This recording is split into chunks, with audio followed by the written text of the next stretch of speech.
Hey guys, we have Tara back on the line. And hi Tara, how are you? Hi, I'm great. How are you? Good.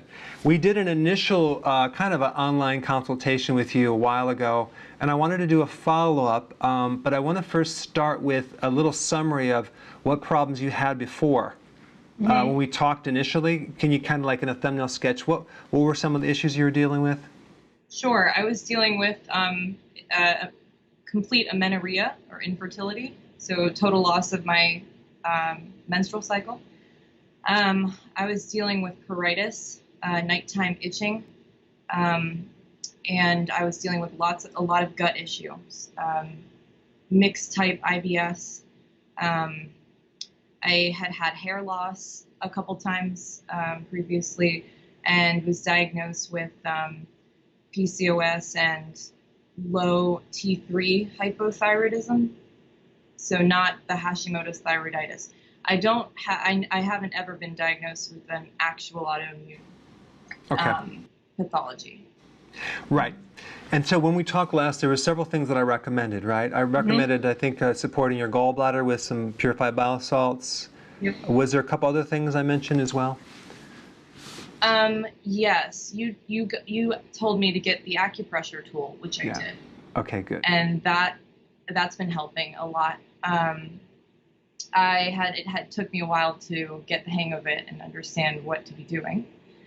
And I don't remember what else you recommended, because I do so many things now, I can't remember where it comes from. So totally fine. So tell us some of the progress so far. What's happening with your body since we talked? Sure. Well, so immediately when I started taking the ox bile, which I still do, the pruritus disappeared.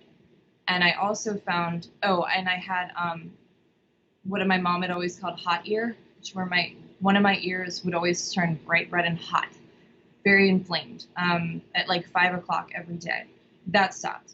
And I did have the upper right, or was it right or the left? I haven't had it in a long time. So that went away, the pain. And I did find my digestion was improved. But the main thing was that a month after I started the ox bile, my period came back. Wow. Which I hadn't had a period in 3 years. Wow. So I thought that was really neat. I don't know if it was the acupressure. I don't know if it was the ox bile. I don't really know what it was, but I definitely attribute it to the suggestions you've given me, just because there wasn't anything else I changed. Right. You know? Let's talk about that for some of the viewers that may have a similar problem. Now, when you talk about ox bile, like people kind of freak out, like ox bile, isn't it a waste product? I'm like, no, it's not bile, it's bile, B-I-L-E. It's purified.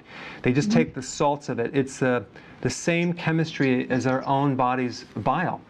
And when you don't have enough bile, oh, there it is. Yeah, this is a new brand. I usually use Nutricology, but this is Allergy Research Group. Okay, cool. Yeah, you can get it anywhere. And so the bile salts help support the gallbladder and the liver. And if you don't have enough bile, what happens is you can't convert T4 to T3. So if you have a thyroid problem, which can easily affect your fertility, it can affect your digestion, it can affect so many things. By adding bile, you can actually improve the thyroid function just from a different angle, from the conversion factor. And then if the thyroid works better, all of a sudden you become more fertile. The other thing, you start absorbing more fat-soluble vitamins, which are also necessary for fertility too. Vitamin A. Like if you're deficient in vitamin A or D or even E, you can become infertile just from that alone. So that's huge. So many people are deficient in bile. It's just it's like kind of like people don't even talk about it. They don't even know what it is. But the way you become deficient, there's a couple reasons. One is you're not eating correctly, of course. Your liver is damaged. You also have high levels of estrogen. You're on a low-fat diet because the fat triggers it. So people are confused with that because they thought that fat is really bad for the gallbladder, but you need some saturated fat to release the bile. But if you have too much, it overwhelms the gallbladder, and then you get congestion of, or irritation of the gallbladder. You won't get stones, but it just starts hurting, especially if you do a lot of nuts. So adding the bile helps to helps the fatty liver. It helps breaking down fat. It also helps to build up your bile reserve so you can start recycling it, because bile is recycled. So if someone is, for example, bulimic and they vomit a lot and they lose all their bile, then they can't build it back up. Then they're deficient, and they're like, now it's hard to get it back. So it's kind of like the icing in the cake. It allows everything just to fall in place and help you start absorbing, especially vitamin A. And vitamin A is really important in the eyes. I don't know if you notice any difference in your eyes, but like even when you eat kale, there's carotenoids, which are good for the eyes, but that's a fat-soluble vitamin, so you need the bile to help absorb that. So, so you basically did really good on that. And then you were already eating healthy, right? I mean, you weren't like... Right, I've been, keto and intermittent fasting for almost 3 years at that point. Yeah, which was... I started watching your videos 3 years ago, and it was right around that time when you started posting about keto. So that was cool. But as far as the gallbladder, I also I found out that I have the the homozygous PEMT, single nucleotide polymorphism. So my gallbladder, if that gene is turned on, that can cause congestion of the gallbladder as well. And so that was interesting to find out, like, it may not be just like my history of anorexia and bulimia, but it may also be that gene might be turned on. And then there's some stuff, well, if we get into what's been going on recently, that it affects that as well. Wow. So, yeah. So what's happening recently? Okay, so 2 weeks ago, I saw a new integrative medical doctor who looked at my labs, and he had me do the visual contrast sensitivity test. And based on that and my melanocyte stimulating hormone level being low, he says that I have chronic inflammatory response syndrome. So that would mean that I have genetic susceptibility to not be able to process out biotoxins. And I've been living in a moldy home for the last 1.5 years. And there was mold in my previous apartments when my amenorrhea started, and the hypothyroidism and all those sorts of things. So I feel like it was just a huge epiphany, between the gallbladder and then finding out that this biotoxin pathway, it greatly affects the gallbladder, which is why the first step of treatment is to get away from the mold, but the second step is to take a binding agent that cholestyramine that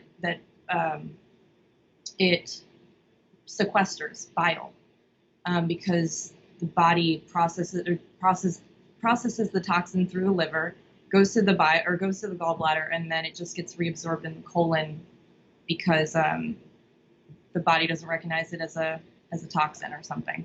I don't understand it fully, but it's scary, because it kind of means I'm gonna have to live a lot differently. But it's good to know, because now I have more insight into what I need to do. Yeah. So yeah. Yeah. Let's talk about that. There's a couple things that, and I think you have a plan of action, but. A lot of people have like this hidden mold in their environment, and it starts going in the body. It can create some serious problems. And then if you try to detoxify it the wrong way, you can end up even being sicker because of the die-off. Right. So there's certain trace minerals. I'm going to release a video probably tomorrow on certain trace minerals that actually build up the cell membrane to handle the die-off from mold and fungus and candida. I'm going to release that tomorrow, but I don't want to give it away now. But there's several things that are really good for that. I'm always the guy that experiments on these things myself. And I'm doing an experiment right now before I actually even create a video on it. But I'll tell you if you want to know what it is. So I think I might have mentioned in my last email borax. Oh yes, yes, yes, yes. I watched that video. Very Interesting, cool. very interesting, right? So, Yeah. you know, first of all, when I say that people like a cleaning detergent, like, what are you talking about? Borax is a mineral, and it's either from Turkey or California. And there's a guy in the, I think the 60s or 70s, nutritionist who was studying plants, and he found that a boron deficiency created all these problems in plants. And so if it's not in the soils, it's not going to be in the plants, it's not going to be in our bodies. And boron is very important in cleaning funguses out of the body, and molds. So I always want to take it. So you have to take a teaspoon of this stuff. And by the way, it's as toxic as salt is. So it's no different than table salt. Oh, good. Okay. And so what I did is I took a teaspoon and put in a liter of water, and I mixed it up and I diluted it up, and I had a liter. And then I drank the whole thing, right? Wow. I put some in my Amazon cart Oh, did you? already. Yeah. I'm convinced. Well, here's the thing. I misread it. You're not supposed to drink the whole liter. Oh. You're supposed to take a teaspoon of the liter. But nothing really happened. So I'm still alive. So now my wife's like, you did what? I said, here, taste this. You got to taste it now. So I basically take just a teaspoon. I swear, I feel like really clean, like I feel like joints are better. Like it's just like creating a really cool effect. But I want to do this longer before I do a video on it. But I know people are going to go, oh my God, you're crazy to do that. But if you actually research, it's really good to clean funguses out of the body and help with arthritis and mold. So it's something to look at, investigate, to look at, but I'm not going to, I'll probably won't do a video for several months because I really want to, not just on myself, test it on some other people. The other thing, of course, you probably know this too, grape seed extract. Okay. Yeah, I don't know that. That's really important in helping protect the cell membrane against mold. Mm-hmm. Oh, wow. Okay. And that would be really good for you to take too. Great.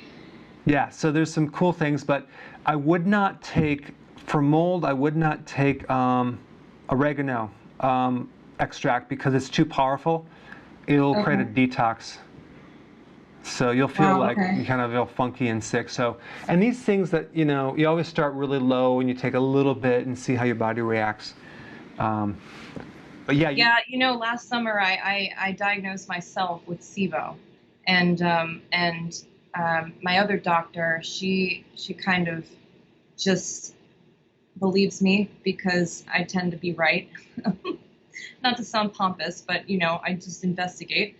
And I diagnosed myself with SIBO, and so I treated myself for SIBO with herbal antibiotics because my insurance company wouldn't cover the pharmaceutical. But anyway, part of that was oregano oil, and I went a little too hard. I just took all of them, really like a lot, and I had some serious Tara Shimer reaction, and I did it for 3 months straight. I'm not sure, but I mean, my gut hasn't been the same in a good way, but also in a bad way. So I would suggest viewers don't do that. No, I know. Yeah. I'm the human guinea pig. I've done this so many times and end up sick for 2 weeks in bed with a fever and runny nose and lung congestion. So yeah, I know it's kind of like a human experiment. Try it. Let me try it. Yeah, right. Well, you know, so many things I've tried. Right. It's natural, so it can't do any harm, right? Yeah. Oh yeah. It's just some liquid here. It's an herbal detox. Right. Yeah, it's crazy. Yeah. So also, Tara, you even the way I met you is I was online and I saw that you had a really great keto product, and then I ordered it, and then I think you saw my name and you contacted me or something like that. So it was really good. It's kind of like a healthy granola. Do you want to just tell people what that is? Sure. Thank you. It's called Grapal, and it's like kapow, like from comic book, but granola, like Grapal. But technically, it doesn't have grains, so the name is kind of a misnomer. Either way, it is grain-free and sugar-free, and it also has cookie chunks in it, and the cookies are meant to replace the oat clusters since it's grain-free sort of thing, still kind of give you that cluster. And then it's made with just all natural, non-GMO ingredients, many of which are organic. And it's basically just coconuts, nuts, and erythritol and stevia, coconut oil. And you have a couple flavors, right? You have... Yeah, we have Snickerdoodle, peanut butter and jelly thumbprint, which is a cookie from my childhood that no one seems to know what it is. But anyway, there's that one, and then there is our new flavor, which is salted caramel brownie. And that's double chocolate chip cookie chunks and an all-natural caramel extract that is extract. It's a flavor, and that's on the granola part. So you got this play off of the two flavors. Well, I just wanted to mention that because I know you basically make this by hand. It's handmade. It's like not by a huge manufacturing company. You probably work out of your kitchen. It's a high quality product for people that want something convenient that tastes really amazing. You could put it with like almond milk. The only one suggestion I'm going to tell my viewers is have it as a dessert, not in between the meal. As a part at the end of the meal.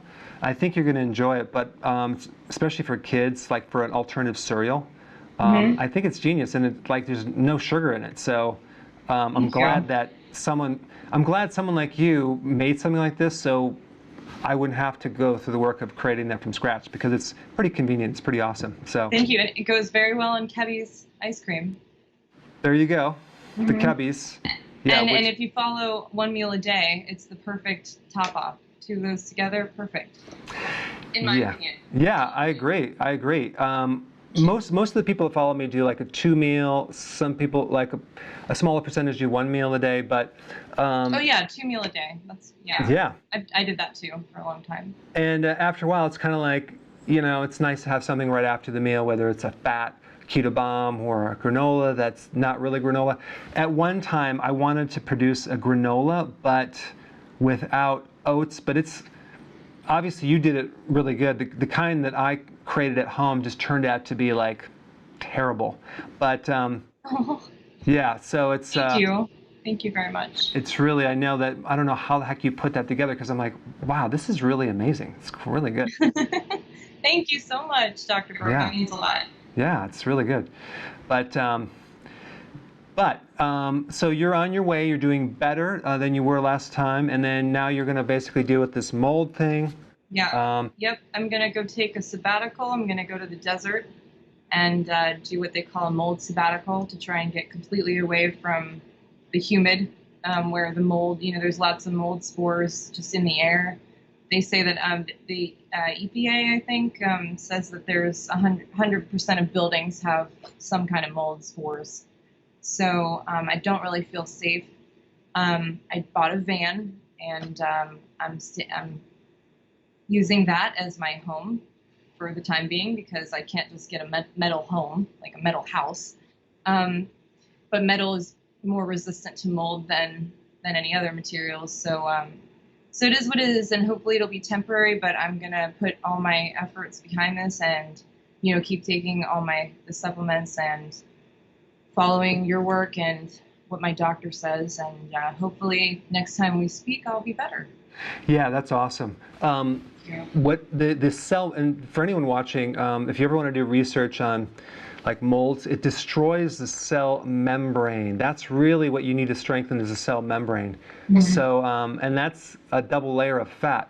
It's a phospholipid wrapper of fat. So one thing you don't want to do is go a low-fat diet. You don't want to eat junk food, but if you can support the cellular membrane in any way possible, you're gonna come out on top, and then the cell will be strong and the integrity will be there, and you can resist a lot of the mold issues. But yeah, so I'll release that video tomorrow. I think you'll find it interesting, but I don't want to. I'm just kind of don't want to give it away, because it's a really cool video. So spent a lot of research to create this like 3-minute video. It's like, okay, so. You're a hard worker. You put all of it in. I really enjoy it. It's a lot of fun. So, well, thanks, Tara. Thanks for the interview. It's a great update, and let's do this in a couple more months and see how you do. So this will be like a part 2. Cool. Thank you so much. You're welcome. Really appreciate it. Sure. Okay. Have a good day. Bye, you too. Bye.